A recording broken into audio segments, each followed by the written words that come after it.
The Rockpile Report, the pettiest, hardest drinking Bills podcast. Welcome, everybody, to another edition of the Rockpile Report podcast. I'm your host, Bills season ticket holder Drew Gear. That's my producer, Chris Krueger. Rock Sports Network's Ryan Lasal riding shotgun tonight. Guys, we did it. Hold up your fours. Hold up your fours. 4 in a row. It's not a two-peat, not a three-peat. It's a four-peat. A four. It's got to be an 8-peat. You got to hold it up like Arn Anderson. That qualifies us as the dragon of the division, right? Like, you got to slay the dragon. 4.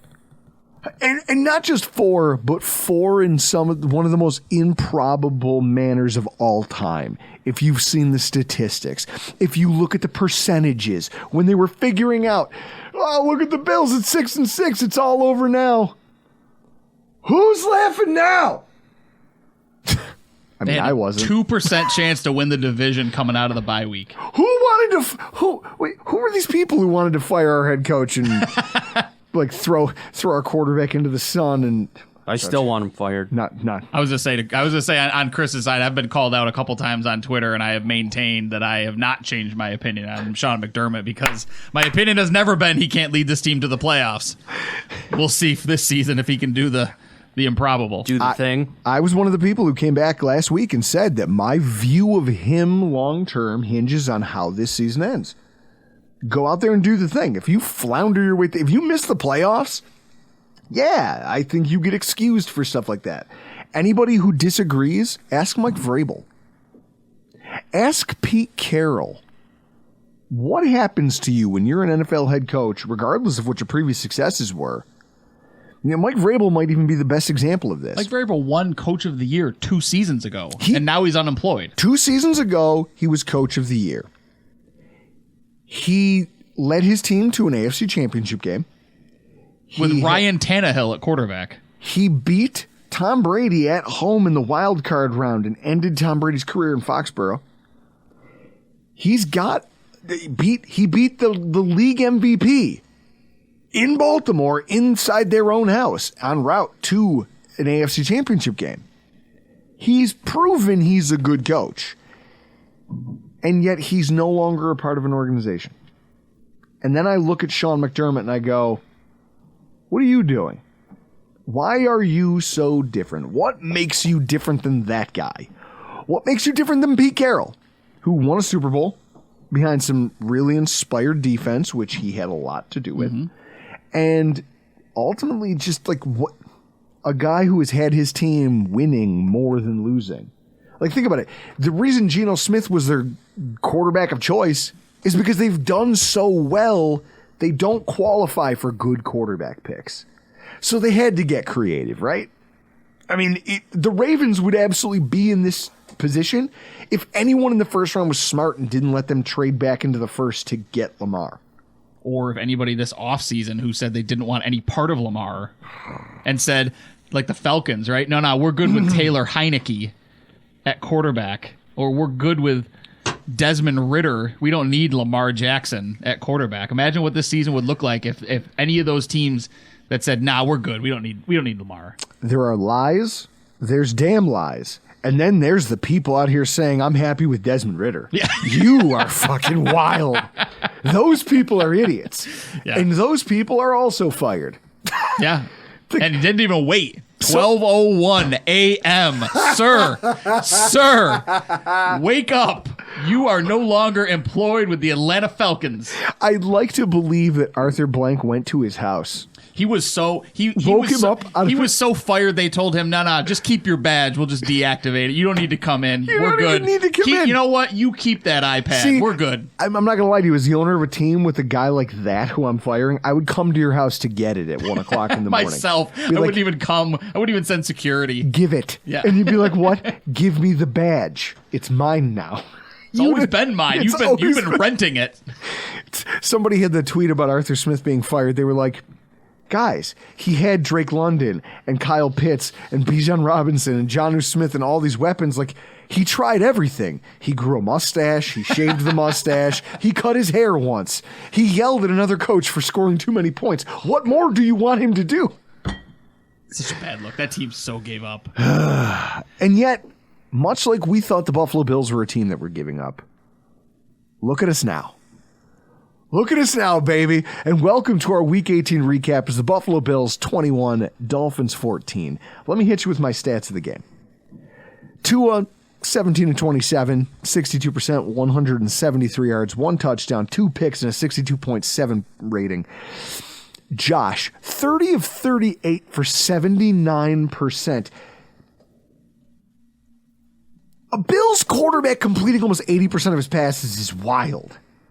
In any capacity, it'll still be foreign to me. 359 yards, 2 touchdowns, 2 picks, 101.6 passer rating. 4 runs of 10 or more yards, which is fucking wild.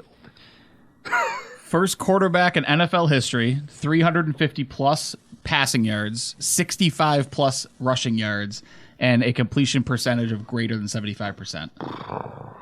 How many more firsts? In a back against the wall, gotta have it game. People go MVP. Oh, I can make an argument for Josh. Here's my argument. How many more firsts do I have to have tied to a guy's name before somebody goes, you know, he might be the most valuable guy in the league? Yeah. Yeah. He's the first player to do this. He's the first player to do that.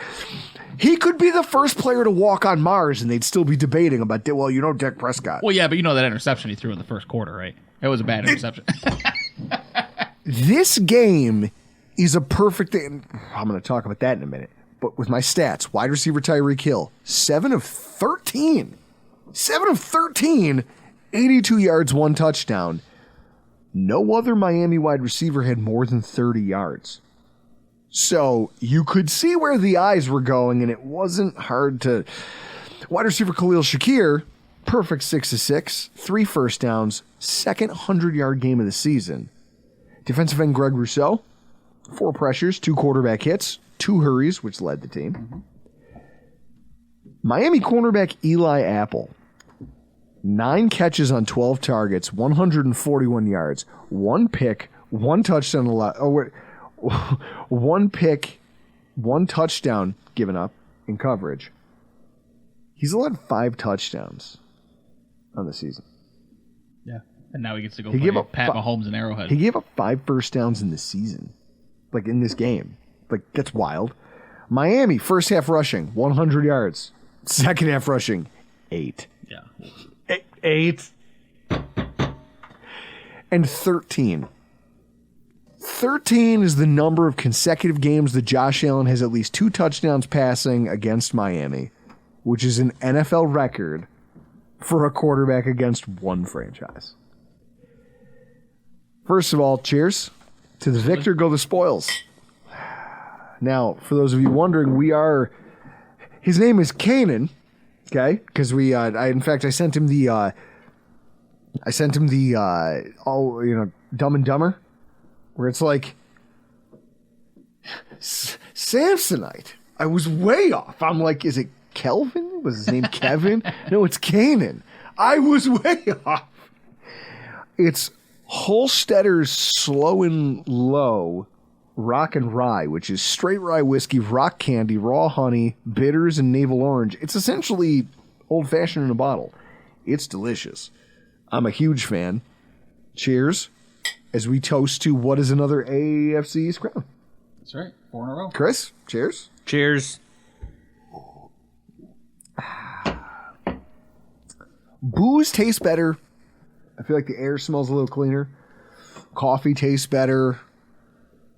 I don't know. There's just something about crushing the hopes and dreams of Miami Dolphins fans and their players, because also, fuck Jalen Phillips for his nonsense. We're going to talk about that later.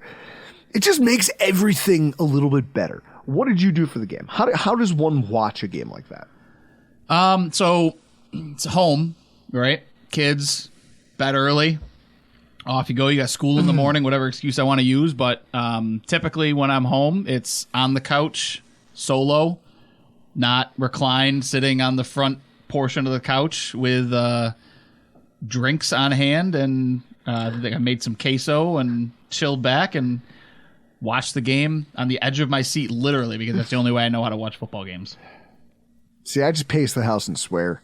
It's just not even swear. Swearing's not a good way to describe what I do. I walk around and I spout the type of negativity that might, to walk around with that kind of hate in your heart might kill most people. Like, it would physically hurt you. Or when McDermott is discussing whether or not going for it on fourth down, and you're complaining that he never goes for it, and then when he does go for it, you don't like the play call. Nope. And you're even worse about it, about the actual play, than you were about his decision to finally recognize that, hey, in this situation before, this is where I punt, and I rely on my coaching skills with the defense. But I have Josh Allen, so now I'm going to go for it, and then you don't like the play call, and then you act worse. You want to talk about acting worse? This is a fun thing. I'm happy you're here. We get to bring this to the podcast. So I'm in a group chat with Paul and Mario. We'll have to isolate that from Hashtag Sports.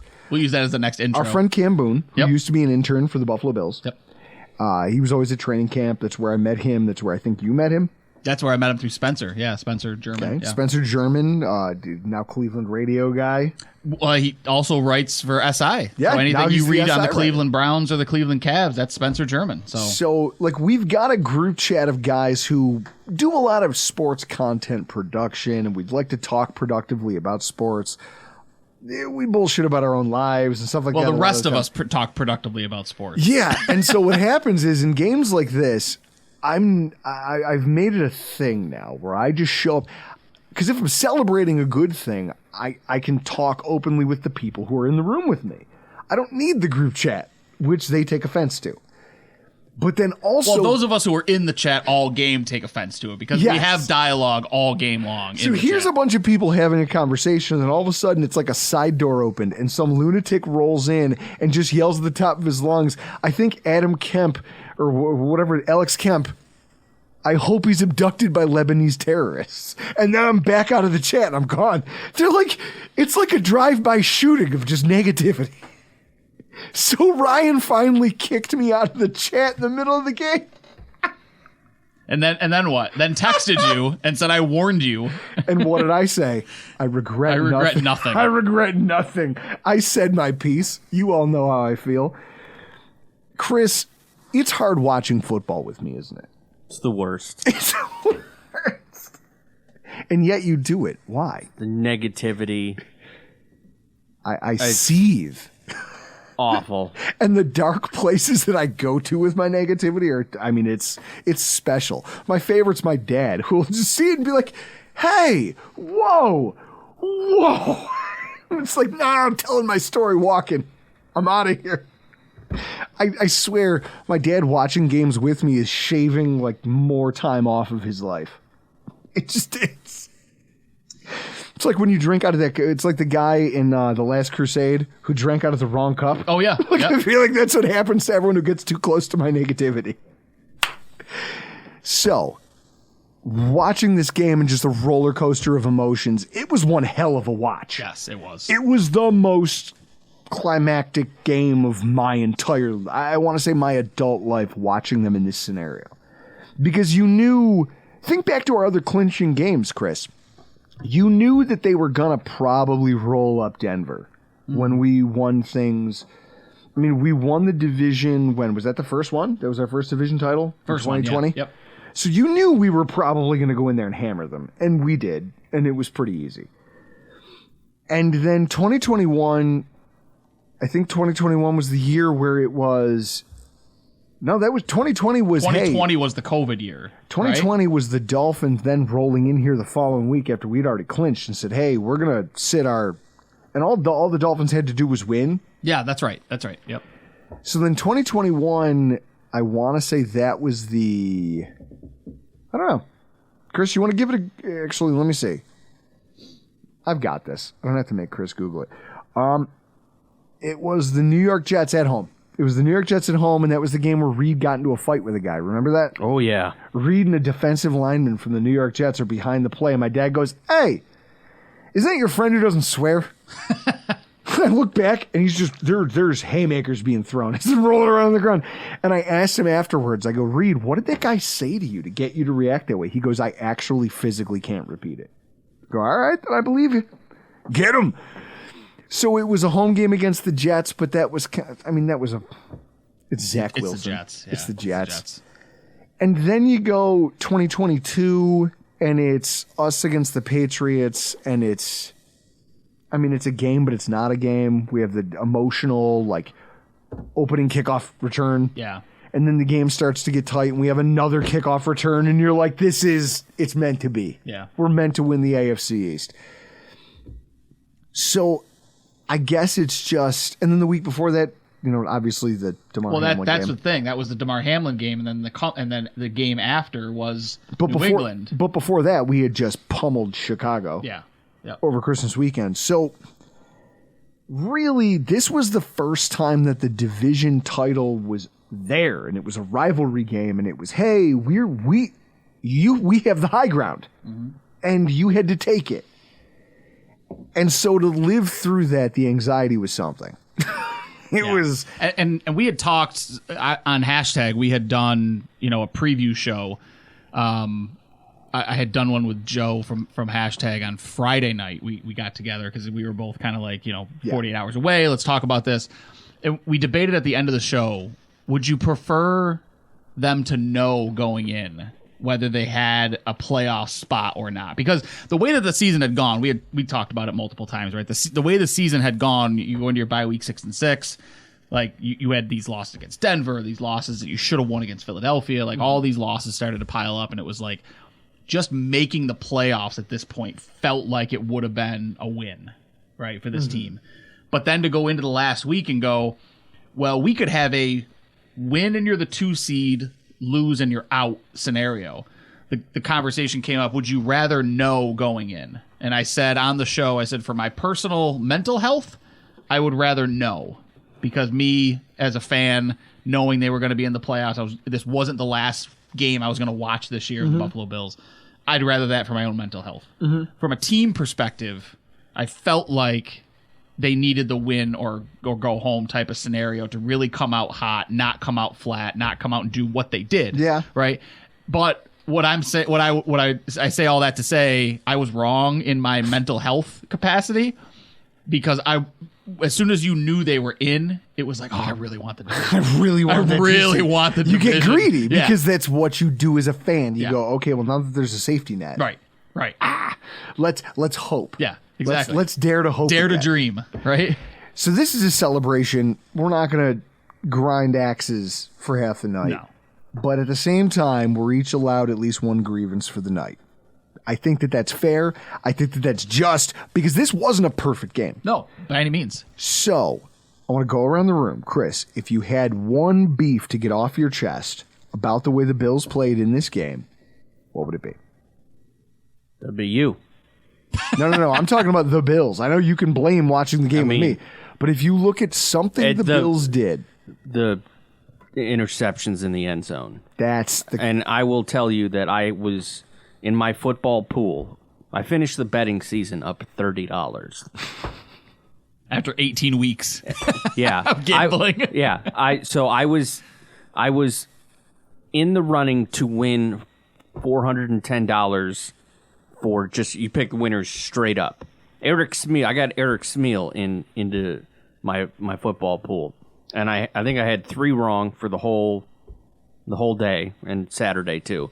And it came down to me and this other person. We each had the Bills. They had total of 40 points. I had a total of 44. Those 2 interceptions in the end zone really fucked me, because then that would have meant I probably win $410 to end the betting season. Well, the funny thing about that, if you're talking about the turnovers, we had 300 at one point in the game, 305 yards of offense and 7 points. Yeah. That's crazy. You've gone the length of the field 3 times and you have 7 points. Yeah, you had 7 points at one point. Like, if you think about this, like, contextually, you had 7 points at one point. You only score 21 for the entire game. You know how many 3-and-out drives the Bills had? Not a one. None. Not a single 3-and-out drive. That's the most damning fact all of the game.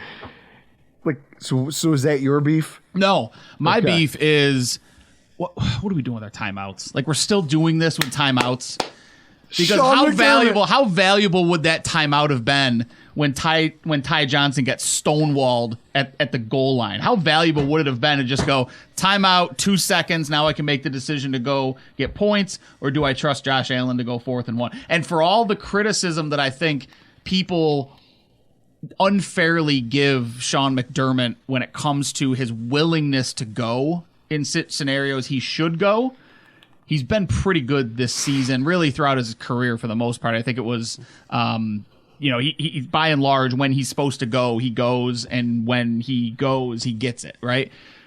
He had the call late in the game where he went for it to try to seal the game, didn't get it, but it was the right call to go, right? But it would have been really super interesting to see what their approach was there, because they took the timeout when Stephon Diggs caught that pass across the middle.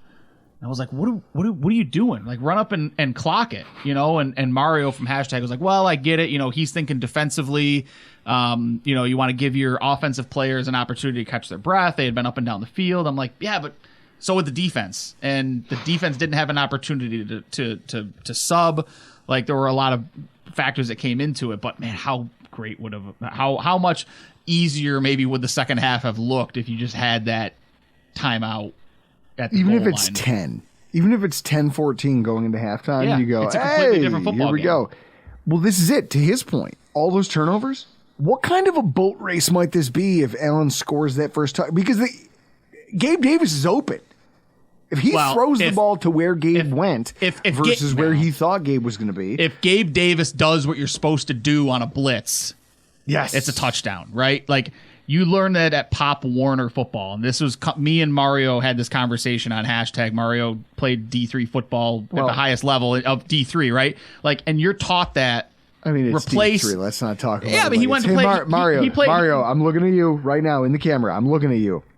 It's D3. I'll give Mario the credit. He went to Mount Union. That's no small feat, I know. right? I know. I'm just breaking his giant balls. But at this, giant bald balls. Yeah, but the the fact remains, like, Davis, like, it's a blitz. You're the hot read.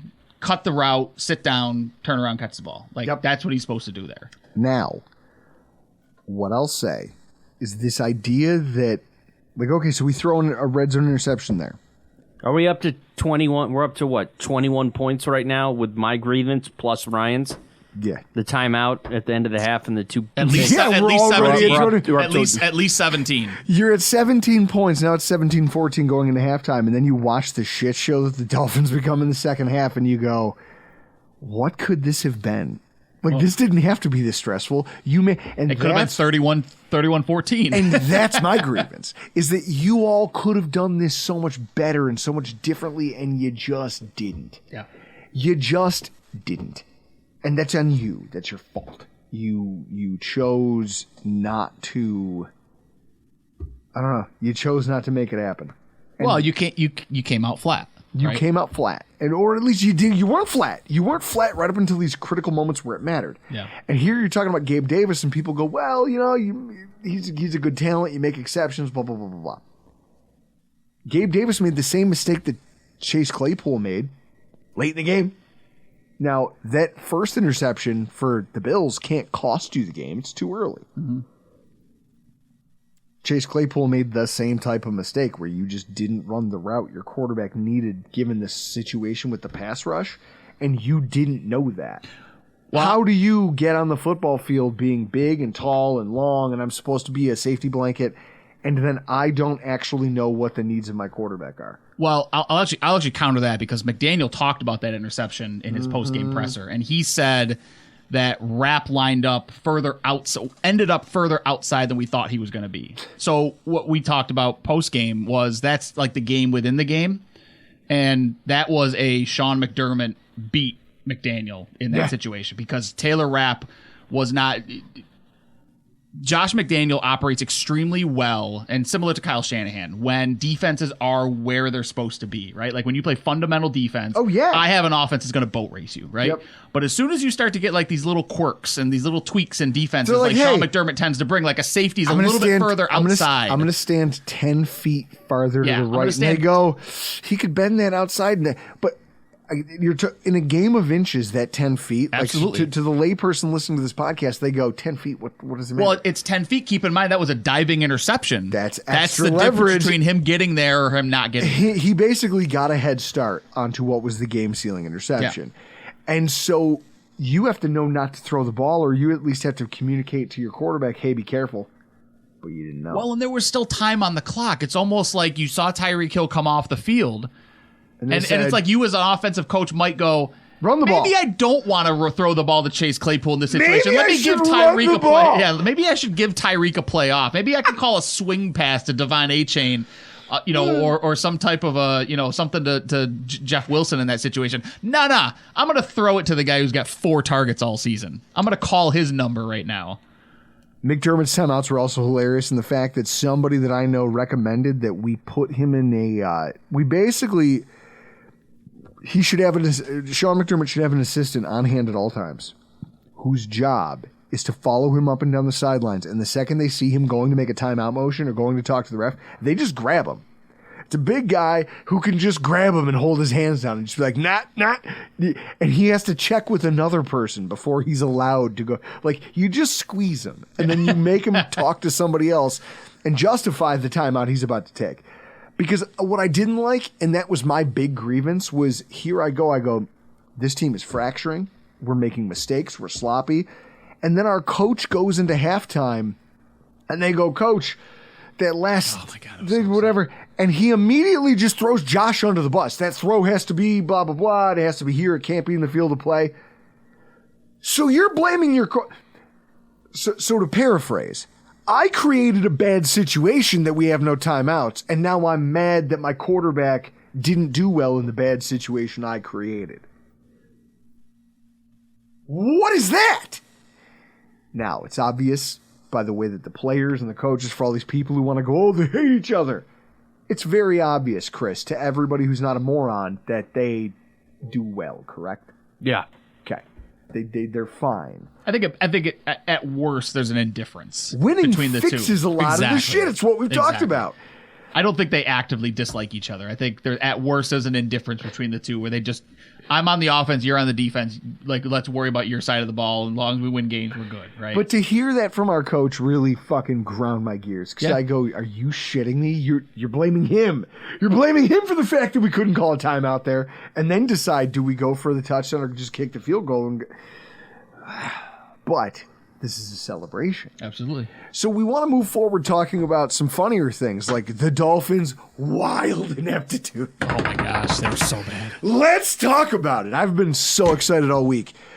Imagine that for all of our gripes, personally, about the Bills' play, the things that we just talked about the Bills, the things that we've been bitching about the Bills for the last month, at least they had some semblance of composure in the moments that mattered.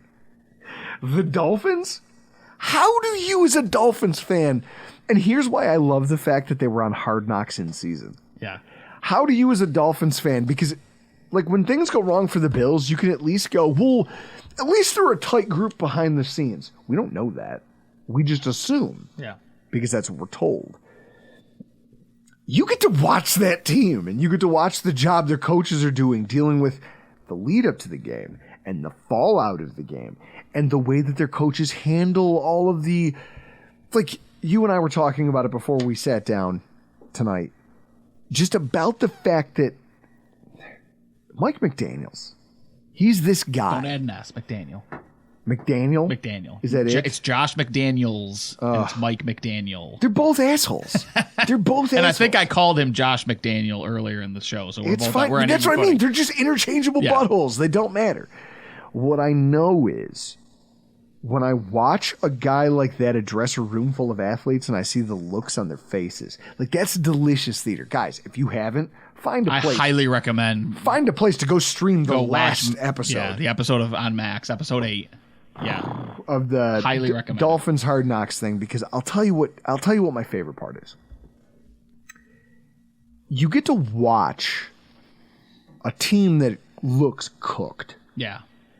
And the reason they look cooked is because you've got a coach who seems like the kid who's cool because he has an in-ground swimming pool.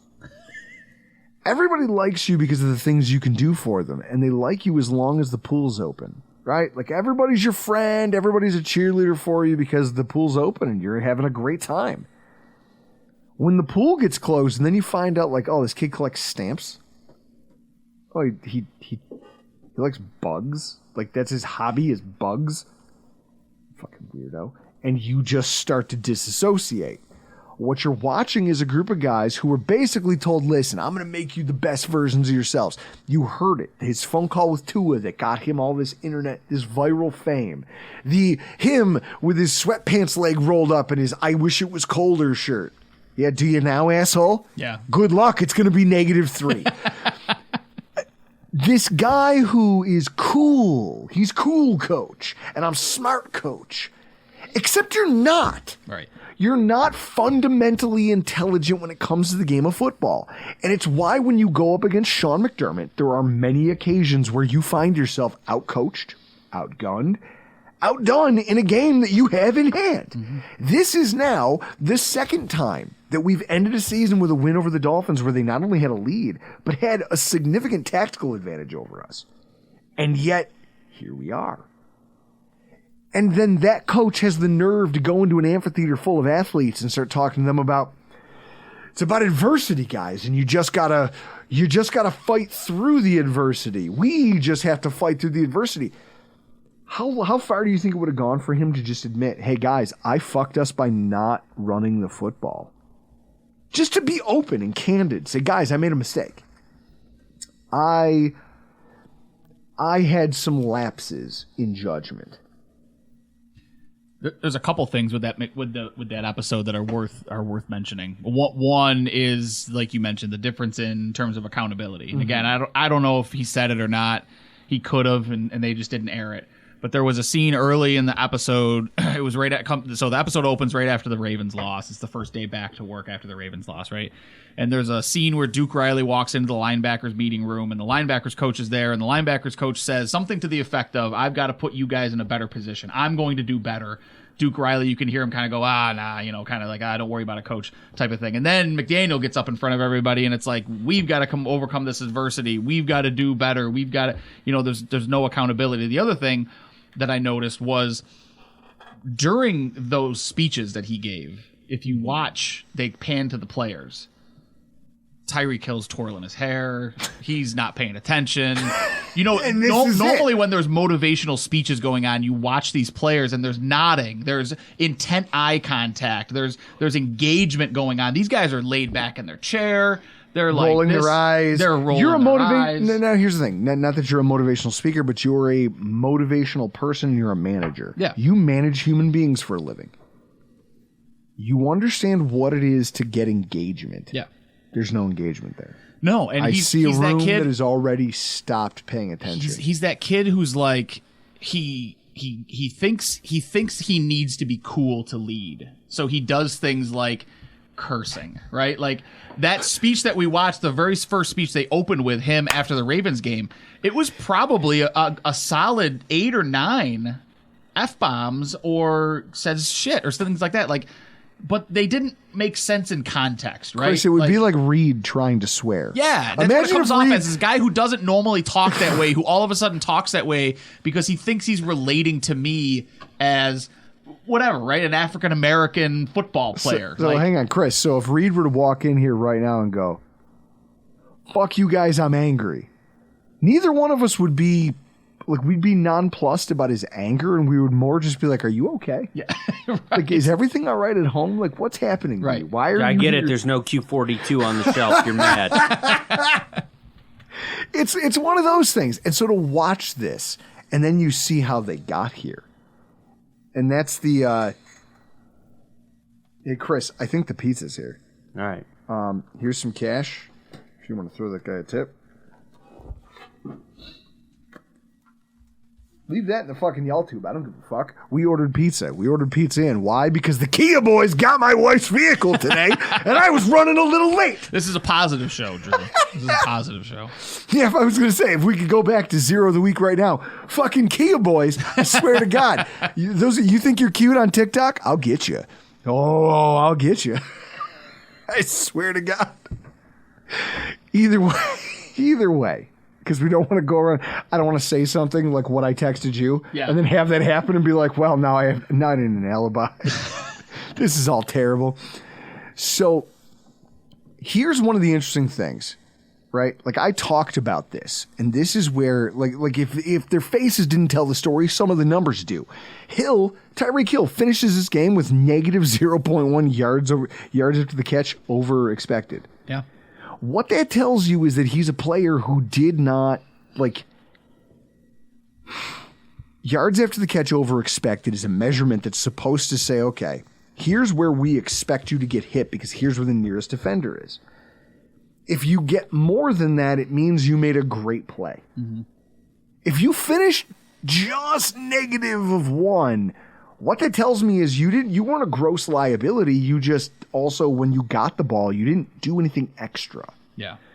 And when you look at what the Dolphins' offense was supposed to be, it was Tyreek Hill being the extra. He was supposed to be the thing, right? For if you want to compare it, Khalil Shakir finished 6.9 yards after the catch per reception over expected. Yeah. That's a massive game. One of these guys was the more explosive player. And one of them was the focal point of the whole... Like, that right there tells you targeting him 13 times and him being a non-explosive player for you, probably a mistake. Yeah.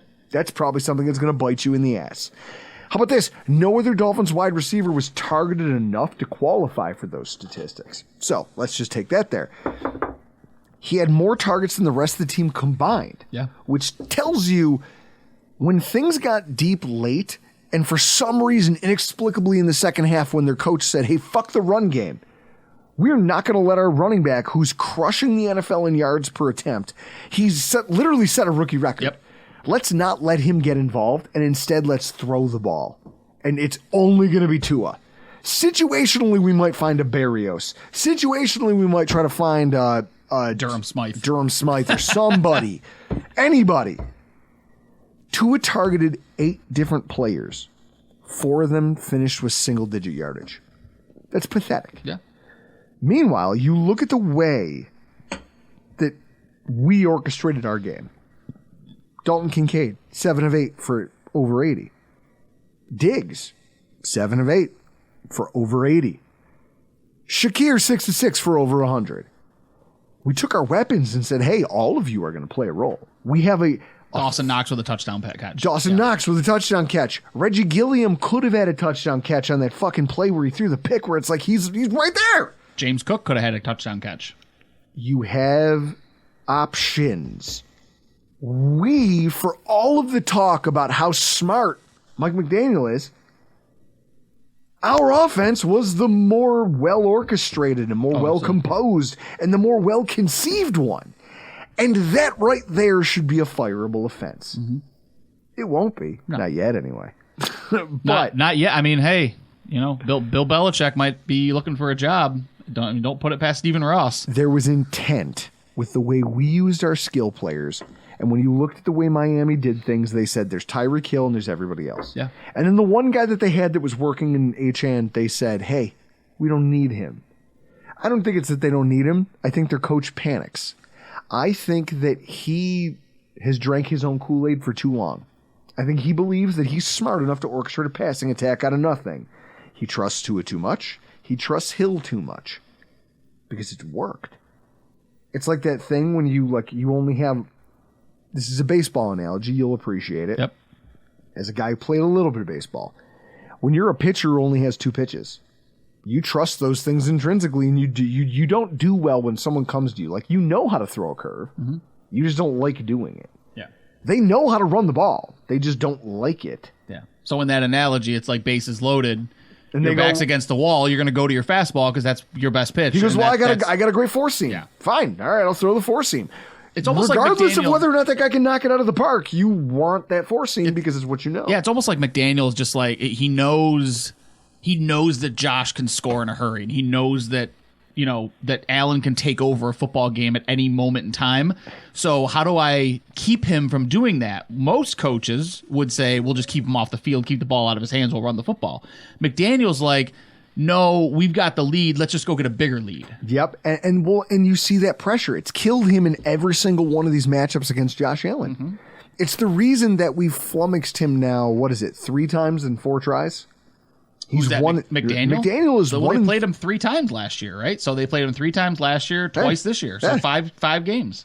And they've won 4 out of the 5. Yeah, and it's because he outsmarts himself. Well, now, if you think about Allen against the Dolphins all time, was it McKenzie threw the ball into the dirt? Yes. 2 years ago. Yep. And then last year was the that was the Heat game. Last year was the Heat game. Yeah. Yep. Where we missed on a throw. We had a shot. So if you think about it, 2 throws, Josh Allen could be undefeated all time against the Dolphins. Did they hit on his mom or something? What happened that he just hates? He finds a better gear against this team. Yeah. At this time, we talk about how it's schematic. We talk about I think at this point it's personal. He certainly plays like it's personal. I mean, he plays like he's got something to prove, and Miami's the team that he's just going to prove it against. And to back up my point that there's no scheme here, for as much as people like to talk about McDaniel being smart, not a single Dolphins wide receiver or tight end beside Tyreek Hill had double-digit yards after the catch. Mm-hmm. Fuck you. You're not smart.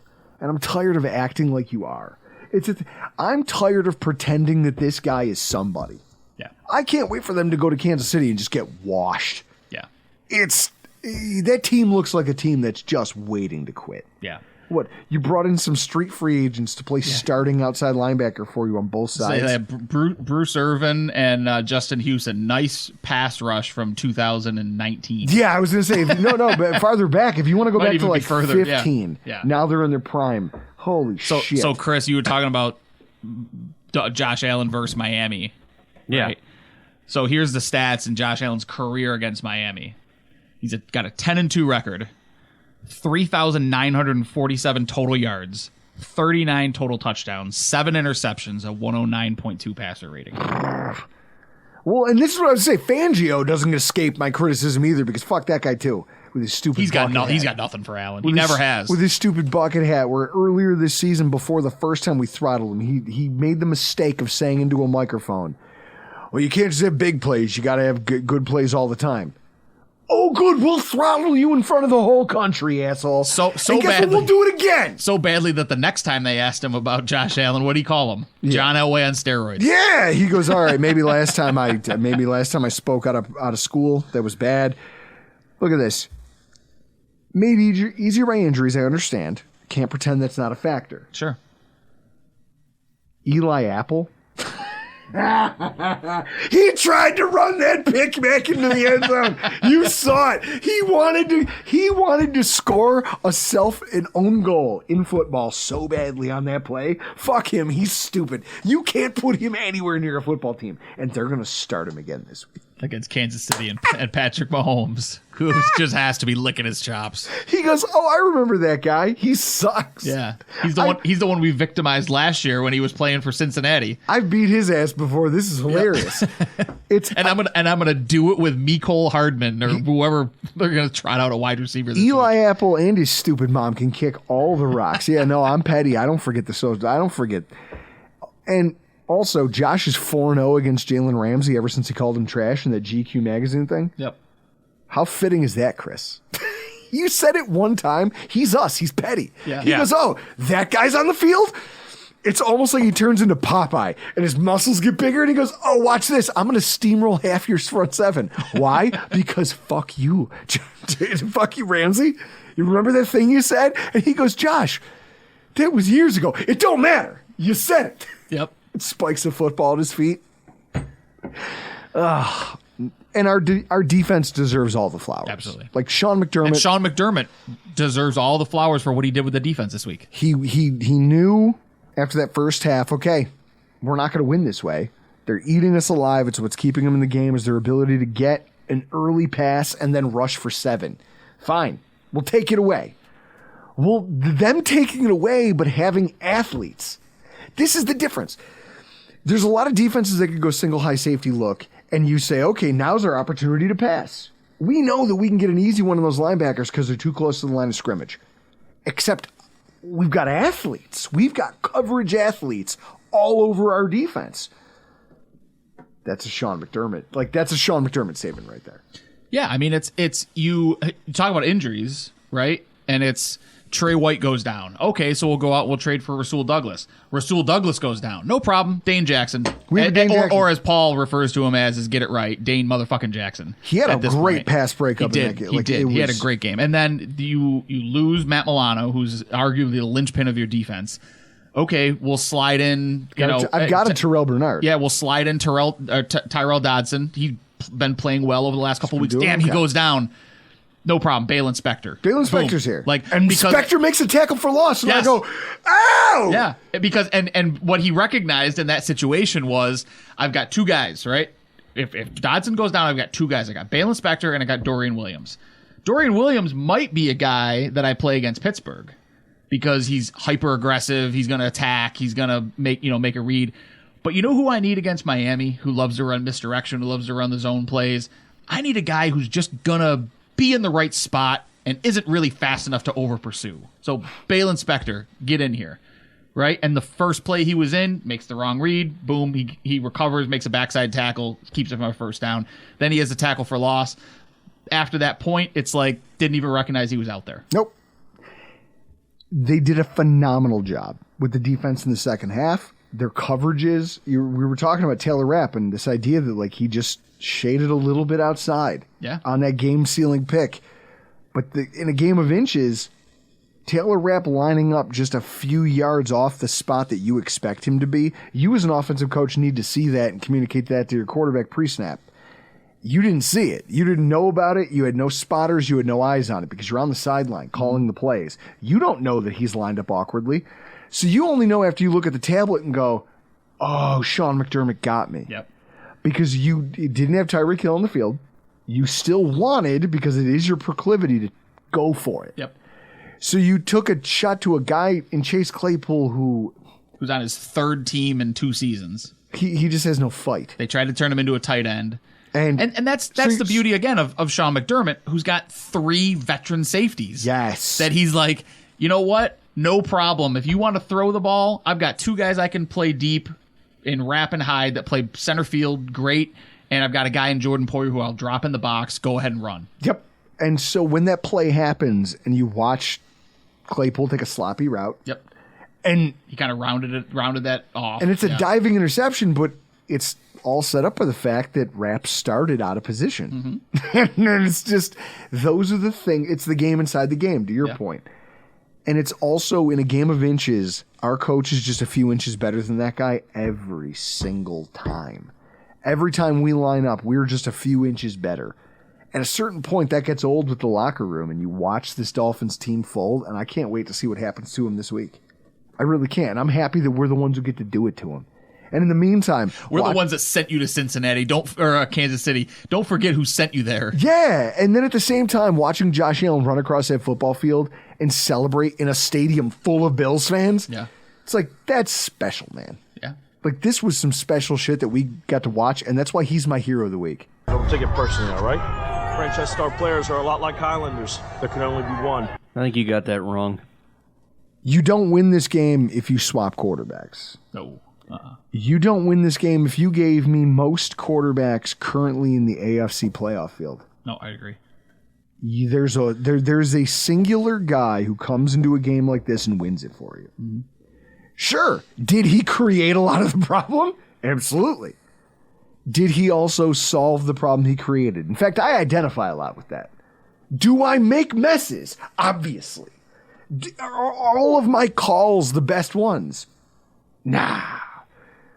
do I then pivot and make decisions that get me out of the situations I've created? Of course. Or I wouldn't be sitting here if I didn't. Or not even decisions, just like, can I do things physically that just nobody else can do, and I'm just going to go will myself. And I talked about this in the pregame that we did on Friday night on hashtag on YouTube, and I talked about the like keys to victory, and I said I fully expect them to force feed Diggs early, which they did, because at the end of the day, right, like that offense has two dudes.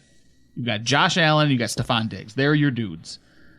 Backs against the wall, gotta win for the season, for the division, for your playoff lives. I want to go down with my dudes, right? Like, I'm going to put the ball in Josh Allen's hands. I'm going to say, you go do what you do, and we're going to live with the results. And you hope that he can kind of regulate himself to the point where he's going to come out early, he's going to make a couple mistakes, and he's going to go, you know what, I'm so much better in play action. I'm so much better when I'm on the move. I'm so much better when I just say, fuck it, you can't stop me, so I'm going to run on 3rd and 13. And I'm going to have guys draped on me 6 yards from the first down and still get there because I just want it more than you do. When you watch Kader Kohu do the Olay tackle to Josh Allen as he's running for that 3rd and 13 first down, yeah, that's the moment right there you know the Dolphins are finished. Yeah. Because their defensive players are so worried about the next play, they don't understand Allen doesn't care about tomorrow. No. He cares about right now. Yeah. I go back to that game, Chris, the Tennessee Titans. Remember where I said the payday? Mm-hmm. We were all afraid he'd take some speed off his fast pitch.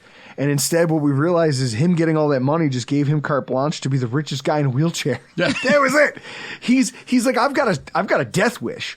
I just need someone to who's willing to meet me. Well, and there's a moment in the no one ever is. Right, and there's a moment in that Hard Knocks where Jerome Baker goes up to, I think it was Christian Wilkins, before that drive before the end of the first half. Mm-hmm. And he said, this is where Josh likes to run. Says it verbatim.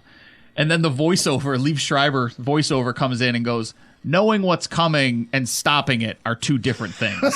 And he just takes off on that first down play where he's just like, nothing's there. Fuck it. I'm just going to go. You and you and you. I don't care. Yeah. I've got you. You're all my size. Yeah. I'll see you in hell. Yeah. Jerome Baker. That's cute. Arm tackle me. Let's see how that works out for you.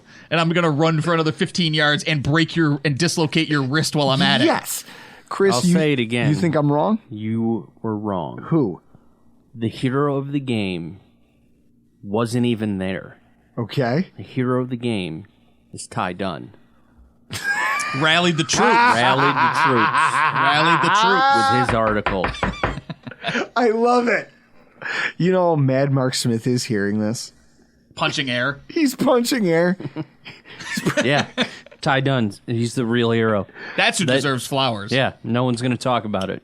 Ty Dunn, railing the troops. We just watched the best player at his position be the best player on a football field for 2 quarters, and that's all it took. Was a timely special teams play. I mean, I was going to say, Deontay Hardy, I don't want to leave without saying this. I've railed the entire season. Why is this guy here? But it's one of those moments, it's like you're a Marvel fan. Mm-hmm. It's like the Marvel universe where you're like, I don't even know why you're in the party. I don't know why you're a part of our crew. And then there's that one moment where it makes a difference. Yeah. In the moment against the big bad, this guy has a critical role to play, and it's a 30-second job, but it doesn't matter because it turns the tide. That's why you've kept that guy around, and you dragged him along on your team for so long. That's Hardy. And again, we talked about it with Elf, right? Like, you're not supposed to field that punt. No, you're not supposed to catch that ball at the 5-yard line. If you do, you fair catch it, and you just go, okay, I just want to make sure it doesn't. And if you do, you fair catch it because you were told to fair catch it, right? Like, you don't catch that ball and go, you know what I'm going to do? I'm just going to go the distance. And let's give Poona Ford some credit. Yeah, getting downfield. Who sprung he was on that punter, man, like he was a beef brisket. Guys, we've talked about this. I used to be 5'11", 330 pounds. There's no way You're that not I'm running downfield 20 yards Deontay Hardy on a punt. Dude, Chris, can you imagine me in my beefcake fucking mode running downfield Anywhere. Chris, can you picture Drew now? I used running to sweat. downfield? Okay, Morrisville State College. I used to break out Go in Ponies. a sweat from the time I walked in the front door. I lived in room 201. Or no, 208. 208 Hellier. I used to walk up the stairs. It was one flight of stairs, and I would have sweat on my brow when I got to the top of that flight of stairs at 340 pounds. You mean to tell me this guy ran how far? Yeah. Holy shit. He's hucking downfield to be the only man between Deontay Hardy and the punter. God bless him. Now, let's be honest. Deontay Hardy probably beats the punter in that situation, but you got to love Maybe, a big but man. you gotta love love a big man downfield. You gotta love a big man getting in there. So, obviously, like, we love all of this, but you know who the zero is? Oh, you didn't think this was coming? The pettiest podcast of all time? The receipts, baby! The zero is Blowhard Dolphins fans and all of you national media jerks on social media. You folks fell on your face. You get an F- in my book. Now, Chris, let's start at the beginning with this, because I'm thinking about it from a standpoint of, you've got Adam Beasley from Pro Football Network, who tweeted out back on September 11th. Okay, now hang on. We all know that's a very important day to Sean McDermott. Yes. Does he celebrate? You can't make that. He celebrates privately. He celebrates privately. Congratulations to the 2023 AFC East champion Miami Dolphins. I can't even remember what happened Wait, what? on September 11th, 2023. Like, It's because the Bills lost on Monday Night Football, and they won. Wow. Yeah. How about this? Outside linebacker Jalen Phillips ahead of this game on Instagram literally just put out the picture of Brian Cox giving everyone the finger. Fuck you, Jalen Phillips. I'm happy you're hurt. Yeah. Boo! I can't wait to throw something at you the next time I see you. Imagine that coming from a guy who's not even going to be out on the field. Yeah, you're not going to be out on the field to watch your team get bulldozed. Also, fuck Brian Cox and fuck you for posting that on social media, but you thought you were cute. How dare you? This is an 84 Honda. How dare you? Some jerk who's running a fake Kevin Harlan account. How about this, Chris? Yeah. At least we won't have to listen to Bills fans complaining about the Sun when we whooped that ass on Sunday Night Football when they announced it got flexed. Yep. You sure won't have to hear us complain about the No, you won't. The Sun. No, you will not. How about this? This chick, Ashley Baker from Fox Sports Radio. The window is closed. Bills will miss the playoffs, and McDermott is out as head coach. What's the date on that? August 2023. August 4th, 2023.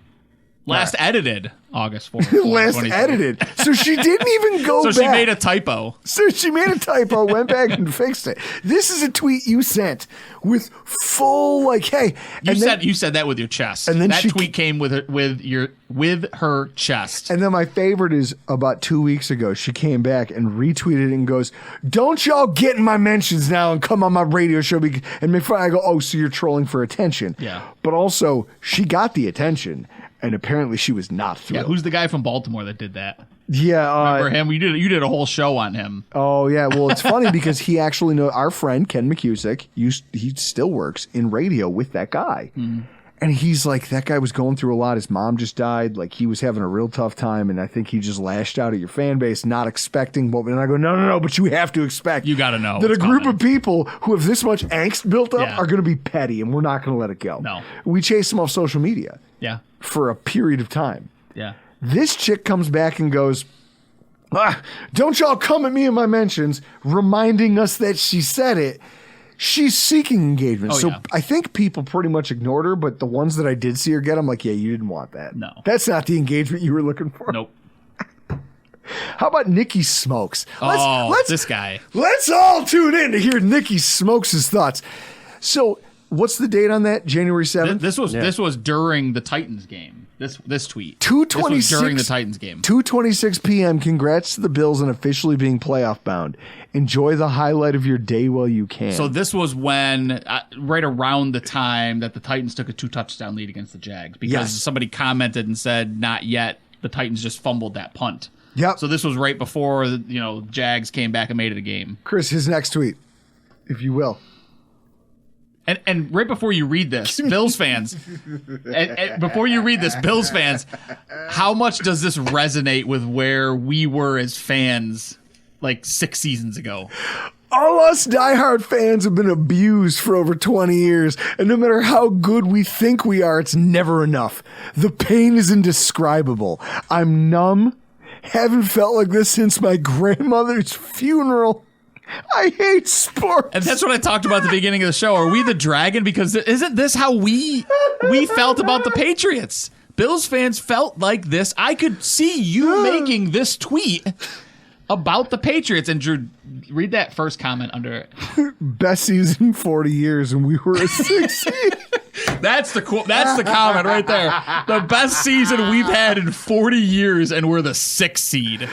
So some guy named Marcus Evening had some dumb shit to say. This is where we get into like the fan base. The fan base was also delusional. This guy, Marcus Evening, he goes by Evening Tonight 2 on Twitter, says, with the Ravens resting starters next week, the Steelers will win. When the Dolphins defeat the Bills next week, and they will not only win the division, but knock Bills completely out of the playoffs. One final middle finger to the hashtag Buffalo Bills. We've owned them all season. You lost to us in blowout fashion before. So again, you've deluded yourself into believing it can happen. Chris, you want to go to the next slide? My favorite part of this one, before we move on, my favorite part of this one is, well, hang on. This is the only one that was deleted. Now, because she grabbed a screenshot of it. He not just deleted it, he deleted his entire Twitter. Oh, even better. He just quit social media after Even better. Moving on. Yeah, you think I'm done. Big E, Dolphins fan of the year, guy with sideline credentials. He's met the players. He's awesome. Says, hold on, please. I'm getting a call. And it says potential fraud with a Bills logo. That was October 22nd, 2023. Chris, what was his next tweet? That was 8 a.m. on January 8th, 2024. Says, good morning. That's all I've got at the moment. Hashtag fins up. Where's your positivity now, dickhead? No, he seems like a nice guy. I have a hard time being mean to him, and yet I'm going to. Yeah. Because I'm not great. Keith McClendon is this guy. Guys, at Keith MCCLENDO 55 on Twitter. Please go peruse this man's Twitter feed if you want to see what... I have to assume he's under the influence most of the time. The way the tweets are written, the way they're contrived, the way they're... First of all, he tweets out on January 7th, he says, Matt Ryan and Josh Allen are the same. That's a thing. What's next, Chris? Tua is a Pro Bowler, Josh Allen is not. Tua is an Excalibur thrower, Josh Allen is not. Tua can throw a beautiful deep ball, Josh Allen cannot. It's simple. It's Tua Tagovailoa over Josh Allen. Now, scroll down. What time and date was that? That was January 3rd at 9 o'clock at night. Now, a man took to Twitter, posted this, crafted what he thought was a banger. Now, what's his next tweet here, Chris? Josh Allen is my daddy. That was 11:23 p.m., January 7th. You know what? I'll give a guy like this credit for owning being wrong and just eating it. Because that tweet is just eating it, right? Like, that's just, I was wrong, and this is my penance. Now, Chris, skip the next one and go to that one. And that's, oh, wait a minute, is that me? Oh, is that you? Oh, is that me? Oh, that's not Drew. Because I will say this. We do honest radio over here, and if I'm going to talk shit, I'm going to own my own nonsense. 10:26 p.m. January 7th, I tweeted out, for all my complaints about McDermott, he and Josh Allen fucking deserve each other, with a million laughing emojis. And then I said, but hey, playoffs, am I right? Oh, Drew. With a gif of a woman just screaming, you both suck. Was that during the game? That was during the game. Drew! And that was 10:26 p.m. That was after a halftime, Drew. This was after you had gotten thrown out of our group chat. Yes. And I had nowhere to go but Twitter. This was around one of the time I texted you and said, how are you holding up, big guy? I'm like Clayton Bigsby. If you have hate in your heart, you got to let that hate out. I had to find an outlet, and I took to Twitter. Chris, the next tweet, if you will. I owned it. at 1:08 a.m. as I was in my basement drinking a freshly cracked bottle of Blanton's. I've been all over Josh and McD tonight, critical where it was due despite the outcome, and yet they 100% earned the outcome. It's wild to me that we have a head coach and quarterback who can make that many mistakes and then still win what was a prize fight for a title. Talent is better than luck. Bang! I'm giving them their flowers after my 4th glass of whiskey. It took a while. You know, got there. I got there. Much like a lot of things in your life. You got there. But obviously the rest of Bill's Mafia was pretty... Chris, out of these, which is your favorite? Pick a couple. I mean, the McClendon ones. Okay, so out of these last couple, because we've got some Greg Thompson, we've got some everybody. If you just want to cycle through some of these and read your favorites. There's Dolphin fans currently. Ride only stops in an emergency. Crying is not an emergency. Dolphin fans thinking they won the AFC East in Week 5 with the Undertaker and AJ Styles. My favorite one, I saw one similar to that, but it was this one. This one's my favorite. The one that just a kid. Yeah, just the Dolphins, the kid. like a kid in a Dolphins uniform, just pointing. They turned on Nate Geary, Chris. They turned on Nate Geary. I don't think there's many people turning on Nate. That's true. Nate is the anti-hero of Bill's Mafia. They love to hate Nate. Well, as our listeners and Nate is embracing the role, which I very much appreciate out of him. Well, as our listeners just look at this montage, those of you watching on YouTube see this montage of petty tweets from Bills fans. I guess where it ends up is me, because if you want to scroll up on that one just a hair, let's see if I basically told a guy we were replying to literally deactivated his Twitter account. He's a Dolphins fan who's no longer a part of this Twitter world because of this game. Josh House. It's the blue check marks that are erasing their Twitter. Yeah, Josh House is a blogger. He's well known in Dolphins fandom. He says, it's all I want. Us licking their tears like when Cartman turned that kid from South Park's parents into chili. And I told him, clearly we want the same thing from you. It's the best. We've all got receipts burning holes in our pockets, and we just want... This is the pettiness bowl. Welcome. And then I think of Bruce Buffer. And did I or did I not hit them with the Cartman just drinking that kid's tears? I go, guys, 48 hours later, this is still delicious. Scott Tenorman. Chris, your final thoughts as we wrap this thing. Beat Pittsburgh. Ryan? Yeah, I mean, I'll echo Chris. It's great. 4 years in a row, you're to the top of the division. You're officially the new Patriots. The division goes through Buffalo, and to beat the king, to be the king, you got to beat the king, as McDaniel said in his speech. So you want to be the man, you got to beat the man, like Ric Flair. But at the end of the day, I mean, if you go lay an egg against Pittsburgh, what was this all for?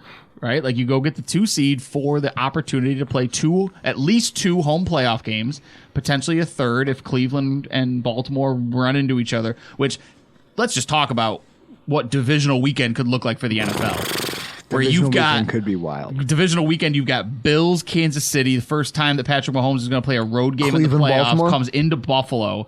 You've got Cleveland, Baltimore. You've got potentially the Rams and the Niners. And you've got the Cowboys and the Eagles. And we're going to party like it's 1999. Imagine the NFL just has to be absolutely salivating at the opportunity for that to be the divisional weekend. But again, it doesn't matter if you went and got the 2 seed, if you went and got the division. McDermott, go do the thing. This is what you get the 2 seed to do, is the thing. Go do it. We just watched one of the great happenings. This is a game that my kids will rewatch on NFL Network. Yeah, and go, absolutely. Man, I was pumped to be a fan of that team. There are hopefully this is a year, Chris, you remember the VHS cassettes? Yeah. All I kept thinking of the yearbooks. Yeah, Sports Illustrated used to make the video yearbook. No. Or who made them? I forget the... No, you would get them when you'd order Sports Illustrated. I bought them at the video store. I know that for a fact. Yeah. Well, you probably did, but that doesn't mean Sports Illustrated didn't make They it. had Sports Illustrated. I know it had nothing to do with them. Google it then. Fucking prove me wrong. In the meantime, my dad had the video yearbooks of the Super Bowl years. And now I understand why. I used to question, I'd watch them, and I'd be like, why does my dad have a VHS tape of the Bills just being awesome. Like, that's cool, but they're not awesome now. Yeah. Like, now it sucks. Because he lived that. It's a time capsule for him, and he gets to go back and remember that. I'll tell you what, right now, what we've gotten to see is a coach who's building his own time capsule. And we're not going to, you only get those, I think you only get those when you attend a Super Bowl. Or if you do something, like, I don't even think they do them anymore, but if they did. It's from NFL Films. Okay, so this is where I would want to be a part of that. I would want one of those of this season, the way it's gone, the emotional, the highs, the lows, the valley that you and I were in sitting here talking about firing McDermott to where we are sitting here today. It's why I had you in. I want to be wrong. Look, I want to be wrong. I want to be wrong about Sean McDermott. I really do. We've experienced the peaks and valleys of this season together, and now we're coming up the other side going, who's better? Just be better. We know we have that fear of any given Sunday it could be our ass. Yeah. At the same time, right now, who in the NFL is better? I mean, you look at we talked about it a couple times tonight. Like Josh Allen, first quarterback, 350, 65, 75% completion percentage. He's the best player on the planet when that's the guy that he is. I don't care about Patrick Mahomes. I don't care about Lamar Jackson. I don't care about anybody in the NFC. Josh Allen is the best player on the planet when he's playing like that. And if he says at the end of last game in his press conference, the last 2 drives of the game, the ball was spinning out of my hands better than it has all season. That's a problem for the NFL if that's the Josh Allen that we're going to get his second half against the Dolphins, Josh Allen. I want to close with an analogy. It's a simple one and quick. The movie Billy Madison. Billy Madison has to go back to school as an adult to try to earn his father's fortune. I know exactly what scene you're going to tell. It's one of the dumbest. It's one of the dumbest films I've ever seen in my entire life. It's stupid. The plot line is still moronic. watch it at least once a year. At least once a year, I still watch it. There's a moment where he gets knocked out of dodgeball. Yeah, right. This one. This is a guy who has scored more touchdowns than anybody else in the NFL by a wide margin. And the only thing you can say to detract from him is his turnovers. If the day ever comes where he turns that off, it's Billy Madison learning that he can catch that ball and just dominate a bunch of children, and you're all in a lot of trouble. Now you're all in big, big trouble. And that's where we leave this. Guys, this has been a phenomenal week. It's been a phenomenal season. It's been a crazy end to it. And I'm happy that you all stuck with us through the ups and the downs, the drunken rantings, the ravings, the producer talent fights. But for tonight, we got to get out of here. We have the playoffs in front of us. And that's, I guess, enough for now. Playoffs. I'm Drew Gear. That's Chris Kruger. That's Ryan Lasal. And this has been your Rock Pile Report.